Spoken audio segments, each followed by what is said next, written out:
Major funding for KPBS Evening Edition has been made possible in part by Anderson Plumbing, Heating and Air, proud to support the mission of KPBS and privileged to serve San Diego clients. Anderson Plumbing, Heating and Air, helping homeowners maintain drain, heating, and cooling systems since 1978.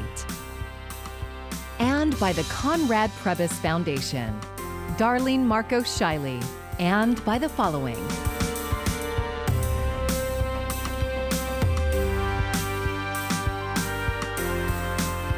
And by viewers like you. Thank you.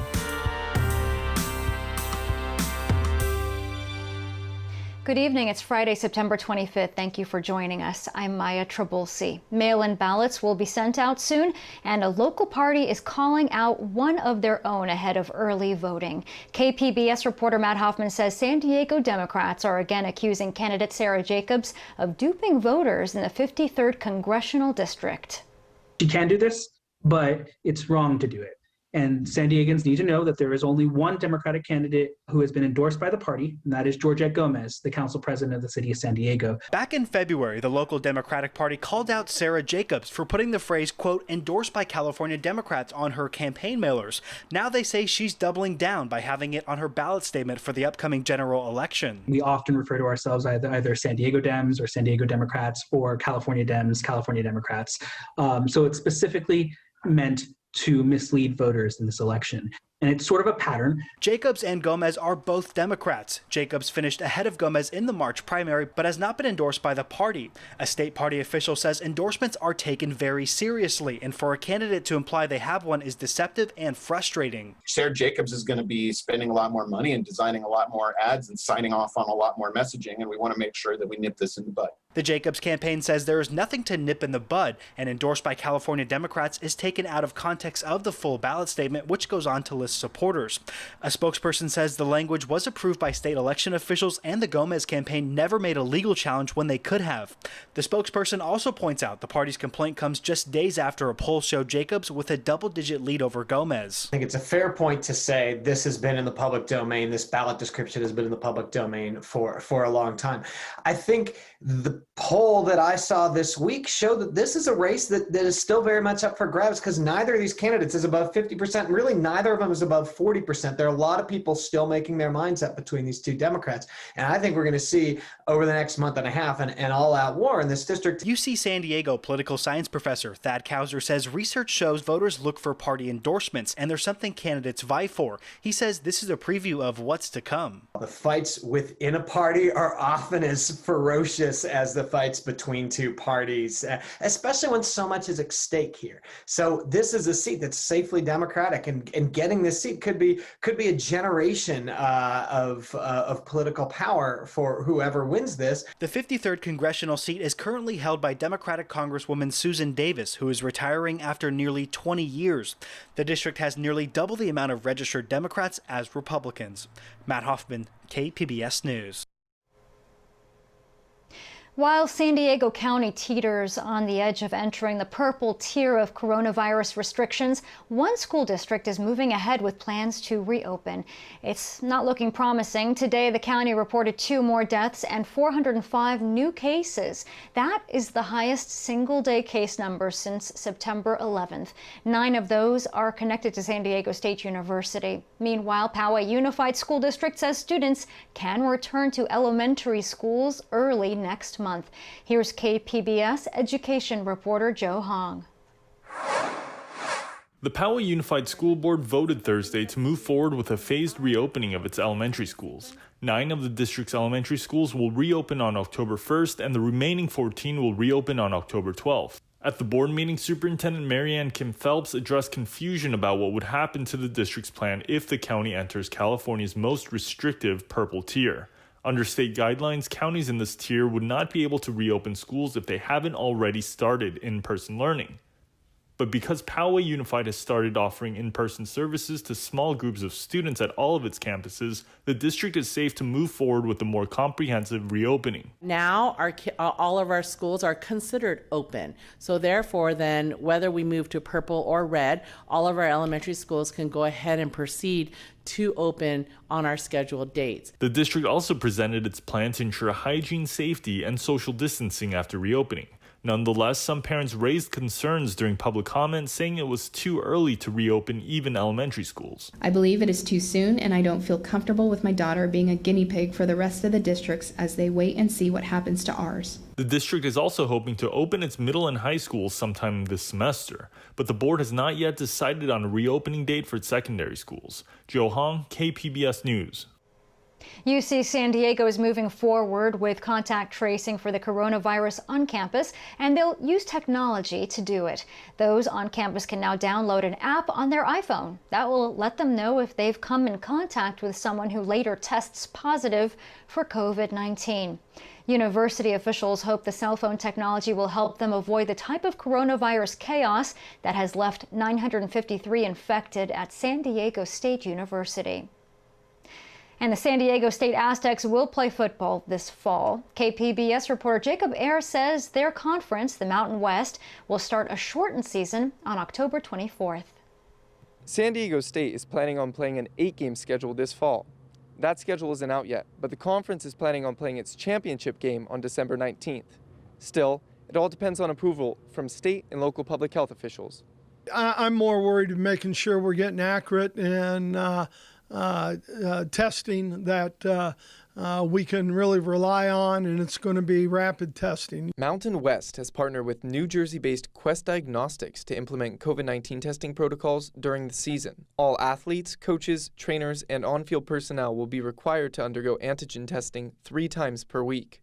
The announcement to return to the gridiron comes following Thursday's decision by the Pac-12 to return to the field November 6th for a 7-game football season. And the decision by Mountain West reverses their August 10th vote to postpone college football for the fall. It didn't just happen in the last week or based on anybody else's decision, but more that we've been working on this for months now. Even though there is a return to football for SDSU this fall, the Aztecs will not be playing in their hometown this year. The Aztecs will play their home games at Dignity Health Sports Park in Carson. This is due to construction on SDSU's new campus and stadium in Mission Valley. The decision to play in Carson allows the university to continue its work on the construction site adjacent to SDCCU Stadium, with the new stadium scheduled to open in fall 2022. Well, I think it's a great place for us to go. We're excited about, our presence in Los Angeles County. The Aztecs are coming off a 10-3 season and a New Mexico Bowl victory over Central Michigan. SDSU was nationally ranked for a pair of weeks and recorded its 4th double-digit win season in the last 5 years. Jacob Ayer, KPBS News. A 5th U.S.-backed COVID vaccine candidate reached final testing this week, but it is unclear when or which one would be approved. Still, the CDC is asking health officials to make distribution plans now. Dr. William Schaffner, medical director of the National Foundation for Infectious Diseases, says this means health officials have to plan for all scenarios. If some of these vaccines, and one of them does, require a deep freeze, where would we locate that deep freeze? Who are the people who will then be trained in how to actually handle these vaccines? San Diego County public health officials say they are working on a plan, but they won't share details until it is further along. A federal judge has blocked the Trump administration's efforts to end the census count next week. The administration is already appealing. KPBS reporter Max Rivlin-Nadler tells us while the legal fight goes on, so does the count in San Diego. For weeks, census organizers in Barrio Logan and Logan Heights have been racing against the clock to beat this year's shortened census deadline. On Friday, they teamed up with local tailor shop So Loca to hand out $5 gift cards in exchange for anyone completing the census in the neighborhood. If we don't do anything about registering to vote and the census, then it really affects neighborhoods like ours. Well, in the sense that if we don't get counted, there isn't any resources for there to actually be distributed to a community like this. And a community like Barrio Logan, where it's mainly working class, there is people that need resources like that. Right now, Barrio Logan stands below its final 2010 self-response rate, meaning these extra weeks will prove vital. And Natasha Salgado from the Logan Heights Development Corporation says creative efforts that get them out into the community, even during a pandemic, will help push them over the top. We've been doing a lot of canvassing efforts in the neighborhood, so really that consists of just walking door to door, dropping off door hangers, or even providing iPads to residents to just kind of complete the census. But an extra month doesn't mean less urgency for an accurate count. Really, there's a lot at stake in more ways than there has ever been in the neighborhood, simply because many of our residents, our small businesses, deserve better and deserve more. And with the Trump administration now appealing the federal court's ruling, census organizers could run out of time at any moment. Max Nadler, KPBS News. A follow-up now to a story we brought you as breaking news last night. 2 men remain hospitalized with major injuries after their small plane crashed near Montgomery Field Airport. It had just taken off around 4:30 yesterday afternoon when it clipped trees and crashed in an open space behind a building on Balboa Avenue. Fire officials say the plane missed a high-voltage area by about 30 feet. Video now being released shows what authorities say was an attempted kidnapping in Vista. You see the suspect, 37-year-old Adam Glavinich, open a door in a parking lot trying to remove a 2-year-old child. The parents quickly jumped out, got him away, and held him until deputies arrived. This happened last Sunday, and this week the suspect made his $100,000 bail and was released. Many questioned the low amount. Glavinich faces charges of attempted kidnapping and being under the influence. Demolition on the Old Family Courthouse started today to make way for new affordable housing downtown.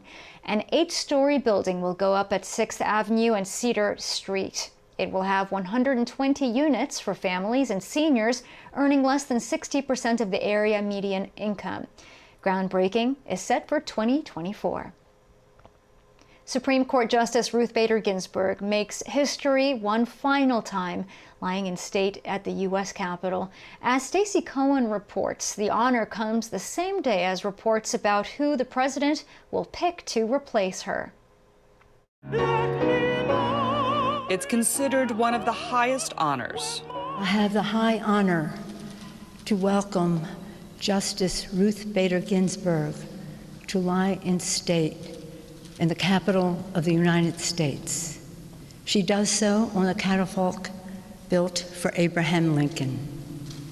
May she rest in peace. The justice, wife, mother, and international icon who becomes the first woman and first Jewish person to lie in state at the U.S. Capitol. As a lawyer, she won equality for women and men, not in one swift victory, but brick by brick, case by case, through meticulous, careful lawyering.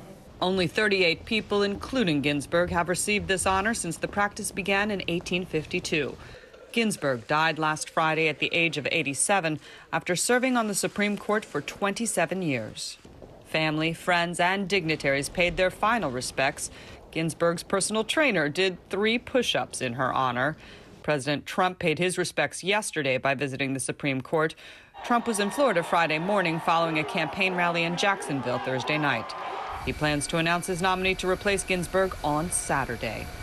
But while a new justice will eventually take her seat, no one can take Ginsburg's place in history. Stacey Cohen, KPBS News.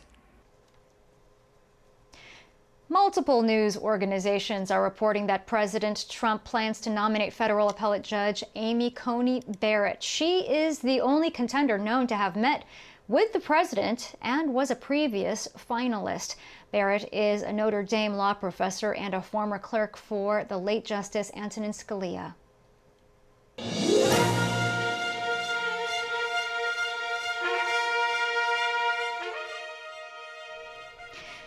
With the election less than 6 weeks away, President Trump is still refusing to commit to a peaceful transfer of power should he lose. KPBS's Amita Sharma spoke with SDSU political science professor Benjamin Gonzalez O'Brien about what could happen. Professor O'Brien, twice this President Trump has refused to commit to a peaceful transfer of power. What exists in our Constitution, in our form of government, to ensure a smooth transition of power? A lot of the norms that this president has tested, there are a lot of gray zones in terms of guaranteeing a smooth transition of power. And a lot of this is going to be reliant on whether if Trump either contests the results of the November election or if he declares victory prematurely in a state like Pennsylvania or Florida before the votes come in. A lot of this is going to depend on whether the Republican Party decides to back him in contesting those results. So we really haven't been in a situation like this in the past, at least in modern times. There was a potentially contested election in 1876 between Rutherford B. Hayes and Samuel Tilden. I think that ultimately the GOP has an interest in abiding by the results of the election. However, if we have a really long drawn out vote count, if we have President Trump declaring victory, I think the thing that we should be perhaps a little more concerned about than maybe Trump trying to cling to office, especially if he winds up losing ultimately, is the narrative this creates and how it delegitimizes Joe Biden potentially, even if he does take office. Laying the groundwork for so many Americans to be suspicious of the results of the November election before we've even had the election is incredibly dangerous.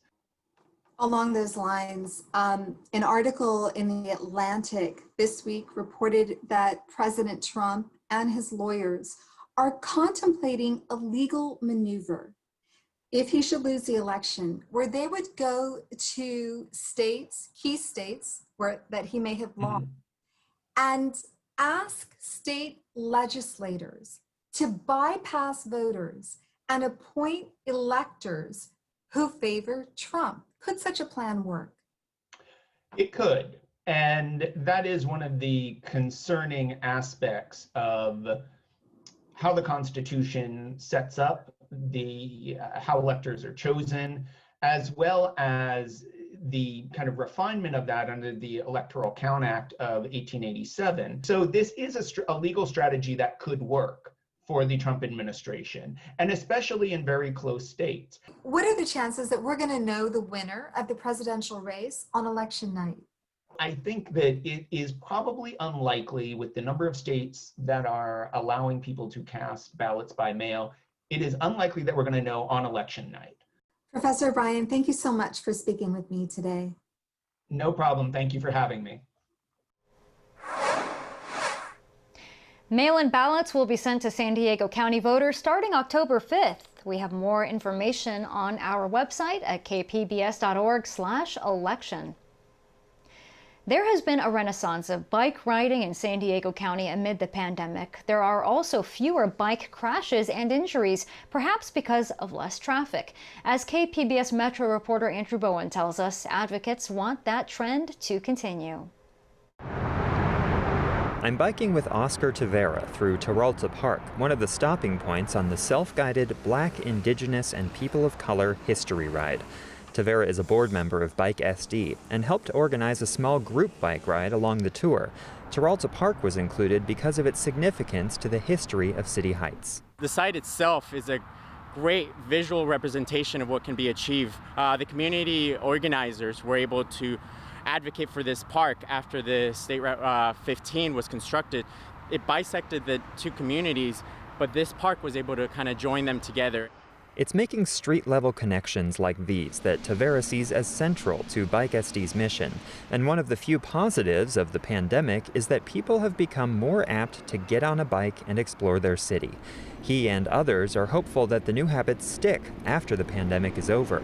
I think getting the people more comfortable with understanding the logistics of the road and feeling just even being comfortable riding next to cars, I think getting those families and getting those daily commuters out of their cars and understanding that biking is a possible alternative, not every day, but most of the time, could be a good solution long term. The Regional Transportation Planning Agency, SANDAG, measured a 42% increase in bike trips countywide from mid-March to mid-August this year compared to last year. Meanwhile, cyclist injuries from collisions were down 19% in the city of San Diego during that period. So more people are biking and fewer are getting injured. And then as you get more people there is a critical mass and drivers become more aware, and I think we have to do all of it.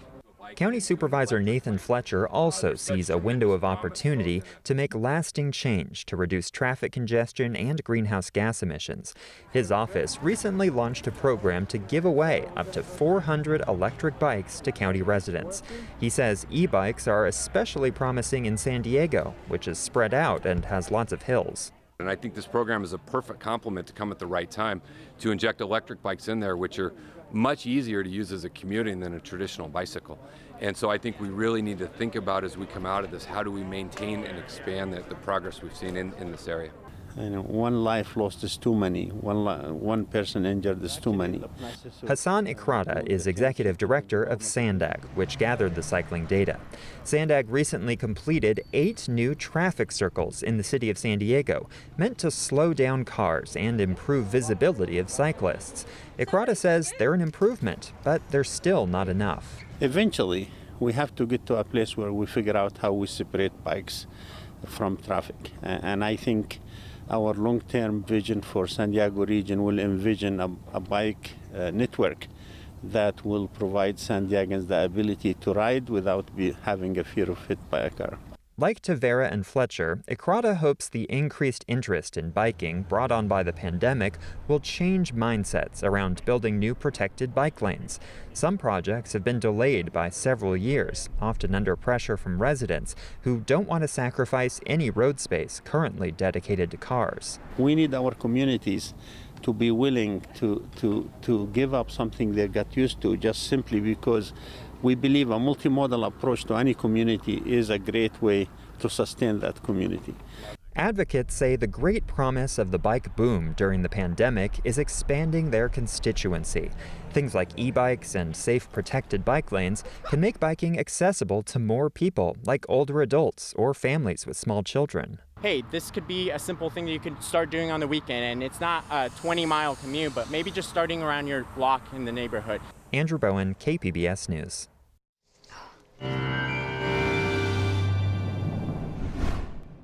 Happy Friday, and thanks for staying with us here at KPBS News. I'm AccuWeather's Marvin Gomez. As we head into the weekend, we're still going to have some of that fog during the morning hours. And of course, for next week, we're going to be talking about higher temperatures. We have a heat wave that's going to start Sunday across the region. And we're also going to be talking about the elevated concern for fire weather conditions in Southern California. Heading into tonight, you could see it's going to be a quiet one for many areas. Borrego Springs cooling down to 69 degrees. Ramona dropping to 51. Mount Laguna near 55. As we transition into the weekend, well, the heat will continue across the region. We have a ridge that's going to start building across most of the West Coast. And you can see that across Northern California, that's where we have a high fire danger. But we're going to start to get into some of the action as well Sunday through Monday. And that's going to continue across Southern California for the rest of the week. We're talking about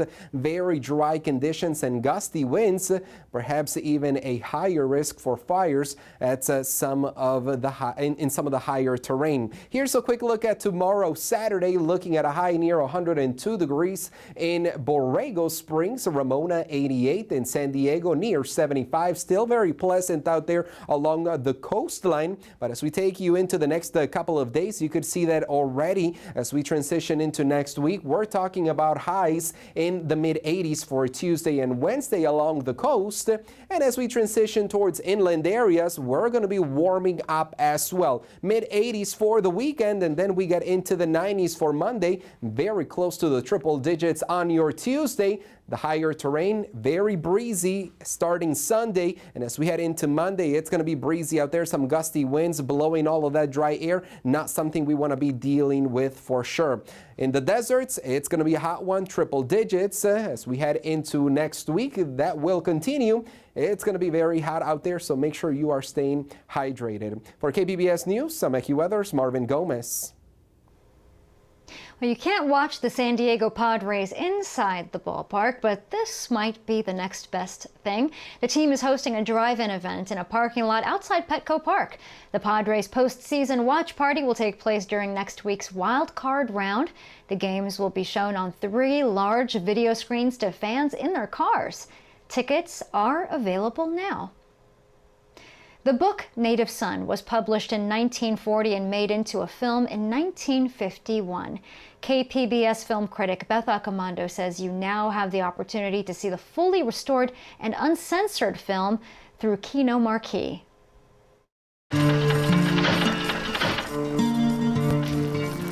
Richard Wright's Native Son was the first book by an African-American author to be selected for the Book of the Month Club, but only after certain passages were removed. Then a French director working in Argentina turned it into a film in 1951, but in order for it to be released in the U.S., more than 30 minutes were removed. Perhaps this reflects how provocative Wright's story was. It centers on Bigger Thomas, a black man who accidentally kills a white woman. Wright plays Thomas, and at one point his character notes, "All my life I heard of black men being killed because of white girls, and there I was." Darling, give up. It might make it easier. Wright looks to how racism and the limitations placed on African Americans could impact someone like Thomas. Wright's story is morally complex and deliberately challenging. He wants us to see how the consequences of racism are not always easy to predict. Native Son may seem crudely made to modern audiences, but there's a raw power in the point of view it shares. And sadly, the systemic racism it depicts has refused to go away. Okay, Paul, baptize him! Beth Accomando, KPBS News. You can find tonight's stories on our website, kpbs.org/evening edition. Thank you for joining us. I'm Maya Trabulsi. Have a great evening. Major funding for KPBS Evening Edition has been made possible in part by Anderson Plumbing, Heating and Air, proud to support the mission of KPBS and privileged to serve San Diego clients. Anderson Plumbing, Heating and Air, helping homeowners maintain drain, heating, and cooling systems since 1978. And by the Conrad Prebys Foundation, Darlene Marco Shiley, and by the following.